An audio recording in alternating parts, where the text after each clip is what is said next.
Um dia uma criança me chamou, olhou-me nos meus olhos a sorrir, caneta e papel na sua mão, tarefa escolar para cumprir, e perguntou no meio de um sorriso o que é preciso para ser feliz. Amar como Jesus amou, sonhar como Jesus sonhou, pensar como Jesus pensou, viver como Jesus viveu, sentir o que Jesus sentia, sorrir como Jesus sorria, e ao chegar ao fim do dia eu sei que dormiria muito mais feliz. Ouvindo atentamente ela me olhou e disse que era lindo que eu falei, pediu que repetisse por favor, mas não dissesse tudo de uma vez, e perguntou no meio de um sorriso o que é preciso para ser feliz. Amar como Jesus amou, sonhar como Jesus sonhou, pensar como Jesus pensou. Boa tarde, queridos alunos do quarto ano. Essa será a nossa tarefinha do dia, será do componente curricular matemática. Nós vamos trabalhar polígonos e simetria. Polígonos nós já trabalhamos em aulas anteriores, e simetria também é um assunto bem fácil, viu?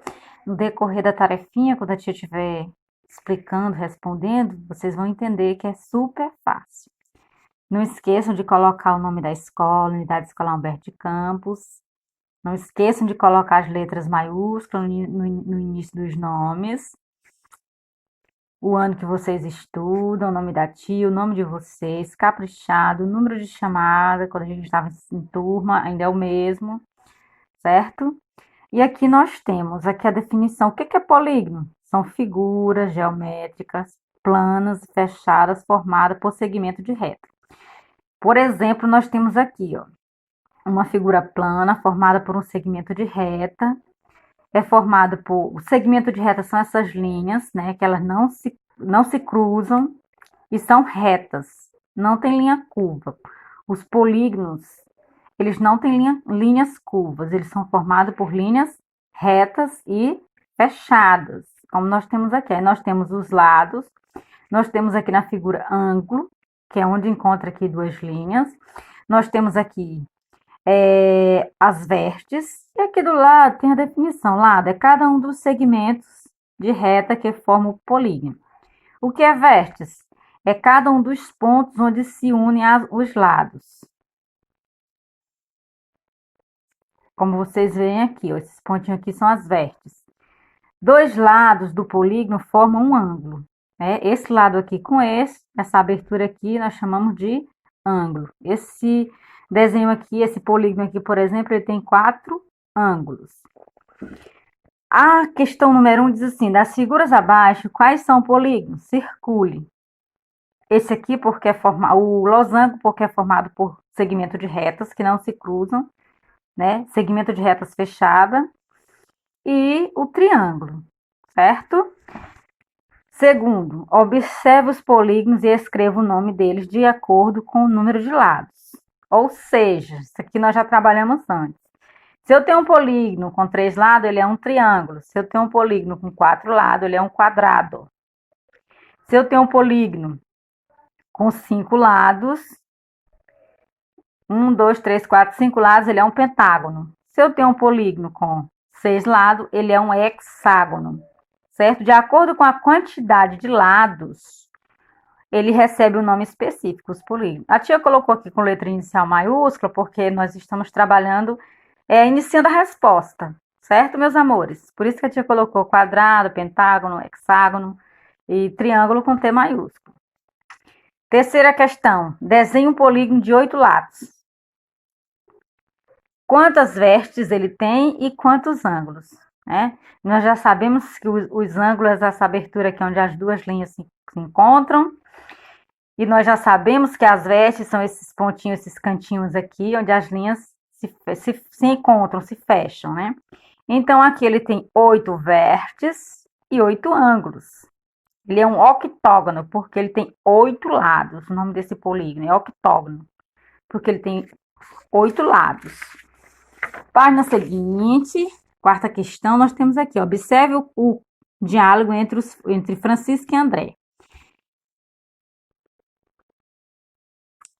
Desenhei um polígono de 4 lados e pintei o interior de laranja. Isso aqui é a conversa do Sandro, né? O diálogo. Desenhei um polígono de 5 lados e pintei o interior de verde. Também desenhei um polígono de 4 lados e pintei o interior de amarelo, certo? Então, aqui a pergunta é a seguinte: qual deles está enganado e por quê? Quem está enganado é Andréa. Por que ela está enganada? Porque o polígono que ela desenhou tem 6 lados. É um polígono? É porque é formado por linhas retas, né? Que é o segmento de retas que não se cruzam. Porém, ela disse que ele tem 4 lados, e ele não tem 4 lados, ele tem 6 lados. Certo, meus amores? Quinta questão. Veja a imagem abaixo. Aqui é a questão da simetria. Se dobrarmos a figura ao lado, pela linha tracejada, que é isso aqui, ó, vermelha, as duas partes da figura coincidirão. Dizemos que a figura é simétrica. E o tracejado, representado em vermelho, é chamado de eixo de simetria. A figura é simétrica porque se eu dobrar ela aqui ao meio, esse lado se sobrepõe a esse. Esse lado tem o mesmo tamanho que esse, certo? O corpo humano, por exemplo, é uma figura simétrica, né? Se eu traçar um eixo de simetria no corpo aqui da Andréia, né, esse lado aqui vai se sobrepor a esse, ou seja, tem a mesma estrutura, certo? Se eu dobrar essa figura aqui ao meio, esse lado e esse aqui vai ter a mesma estrutura, vai se sobrepor. Aqui nós temos algumas figuras, né? E está perguntando, em qual das figuras planas a seguir, a linha tracejada é um eixo de simetria? Marque com um X. A borboleta, porque se eu dobrar a borboleta, eu desenhar ela em papel, né? Que é mais simples. Eu dobrar o meio, esse lado e esse aqui vão ter o mesmo tamanho. Vão se sobrepor, que a gente costuma chamar. A folha de trevo aqui, né? Esse desenho aqui também é a mesma coisa, ó. Aqui é o eixo de simetria. Se eu dobrar, essa parte aqui vai se sobrepor com essa, né? Tem o mesmo tamanho. E a outra figura é o balão aqui. Pipa, balão, eu não entendi muito bem esse desenho, né? Sei que ele tem eixo de simetria e que ele é uma figura simétrica, certo? Porque se eu dobrar aqui ao meio no eixo de simetria, esse lado se sobrepõe a esse lado se sobrepõe a esse. Esses são idênticos, são iguais, certo? Então, a única figura que é assimétrica é o carro, certo, meus amores? Beijos, bons estudos e até a próxima. Boa tarde, queridos alunos do 5º ano. Essa será a nossa tarefinha do dia. Será sobre o componente curricular matemática. Nós vamos trabalhar problemas envolvendo divisão e multiplicação, né? Pelo que eu observei aqui.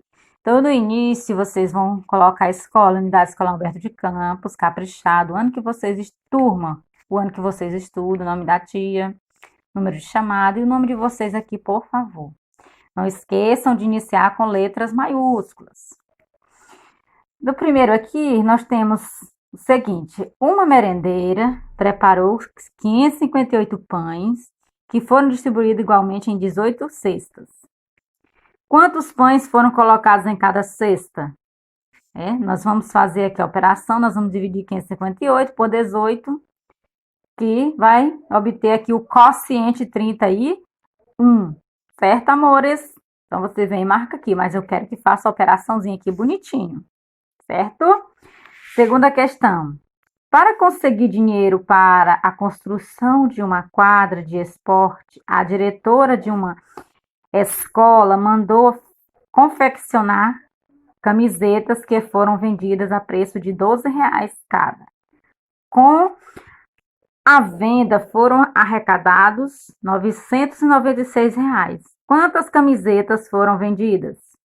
Você vai pegar, né, os R$ 996 arrecadados e vai dividir por 12, que é o valor de cada camiseta. Você vai obter o quociente 83 e encontra bem aqui na alternativa C, certo? Olha como a gente faz aqui, estrutura da divisão.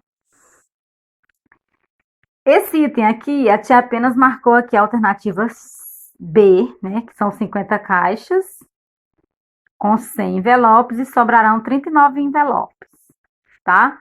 Fica a critério. Deixa essa aqui para vocês fazer a operação para descobrir esse resultado, certo? A gente não pode dar tudo pronto e acabado não, viu, amores? Quarta questão. Para fazer um trabalho, a professora Josilene dividiu as duas turmas do quinto ano, com 64 alunos, em grupos de 4 alunos. Quantos grupos foram formados? Você vai pegar os 64, você vai dividir por 4, que vai obter aqui o quociente 16. Vai marcar a opção aqui 16 grupos, certo? Olha a estrutura aqui da divisão que a tia fez. Esse outro item aqui diz assim: da excursão a São Paulo participaram 158 pessoas. Cada ônibus leva 46 passageiros e não é permitido viajar em pé. O número de ônibus necessário para a excursão nós temos as opções aqui, né? Eu marquei aqui a opção 4, né? São necessários 4 ônibus. A operação eu deixo por conta de vocês, viu? Isso aqui também é para vocês pensar como que vocês vão fazer. É uma divisão. Sexta alternativa. Mortes, brigas, mutilações são consequências de ações irresponsáveis e de falta de educação para o trânsito. É preciso reverter esse quadro terrível em que se transformou o trânsito. Conhecer e respeitar as leis de trânsito. Exercer a cidadania respeitando os outros, para poder ser respeitado. São os princípios básicos para promover essa mudança tão urgente. Segundo pesquisa, são 36 mil feridos por mês. Este é o resultado da violência do trânsito no país. Agora, analisando essas informações, resolva quantas pessoas são feridas por dia no Brasil. A alternativa aqui são 1.200, porque eu peguei 1.200 e multipliquei por um mês, né? Que diz aqui que 36 mil pessoas são feridas por mês. E deu aqui o valor, né? De pessoas, a quantidade de pessoas feridas em um mês, 36 mil. Certo, gente? Então, vocês vão marcar aqui a opção 1.200. Certo? Operaçãozinha feita aqui. Beijos, cheiro e até a próxima. Viu, meus amores?